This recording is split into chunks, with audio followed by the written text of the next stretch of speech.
Bienvenue sur la chaîne. Installez-vous bien et prenez des notes. Pour profiter des idées et connaissances que nous dévoilerons dans cette école virtuelle, il vous suffit de vous abonner à la chaîne en cliquant sur le bouton abonner situé juste en dessous de la vidéo et surtout n'oubliez pas de liker, d'activer la cloche de notification pour recevoir en premier les leçons de Mister Pougala.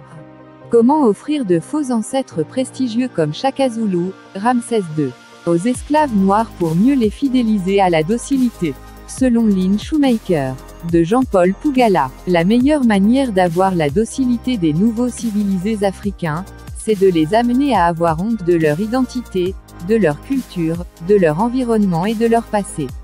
On y parviendra en leur fabriquant un nouveau passé sur mesure plus glorieux, et des origines plus prestigieuses, leur donnant une pseudo-fierté d'être l'égal des Blancs. Offrez-leur un Shaka Zulu qui n'a jamais existé et ils seront fiers de le célébrer et de l'aduler.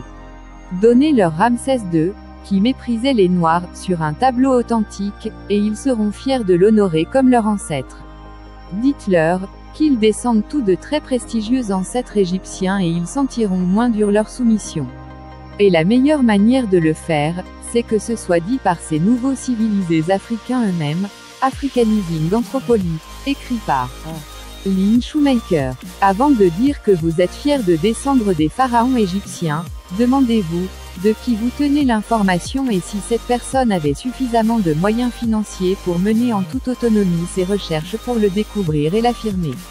Ou alors, comme l'affirme Lynn Shoemaker dans ce livre, est-ce que celui qui l'a financé ne visait pas d'autres objectifs, ceux d'obtenir notre docilité à la recherche de la réhabilitation possible du blanc comme son probable égal?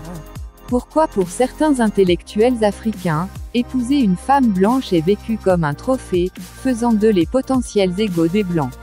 Je vais publier un dossier de 15 pages sur la plateforme payante par abonnement www.pougala.net pour vous montrer comment le manuel scolaire Mamadou et Bineta a été utilisé pour crétiniser les Africains qui au final sont incapables de se poser même les questions les plus élémentaires, comme celle de se demander ce que gagne encore en 2021, la France, les États-Unis, le Royaume-Uni, l'Allemagne à les financer pour enseigner dans leurs universités que les Noirs viendraient tout d'Égypte. Préférez-vous l'assimilation à la France ou l'associationnisme? Je sais que vous avez répondu la deuxième option. C'est bien celle que la France a choisie pour nous en Afrique subsahélienne alors qu'en Afrique du Nord, elle a choisi la première option. Et surtout, vous avez choisi la deuxième option, comme l'a fait la France, parce que l'école coloniale vous a formaté pour anticiper les intentions de la France. Ces mots sont en tout cas l'introduction à cette prochaine leçon. Rendez-vous sur www.pougala.net. À bientôt pour une nouvelle leçon. N'oubliez pas de nous laisser un commentaire.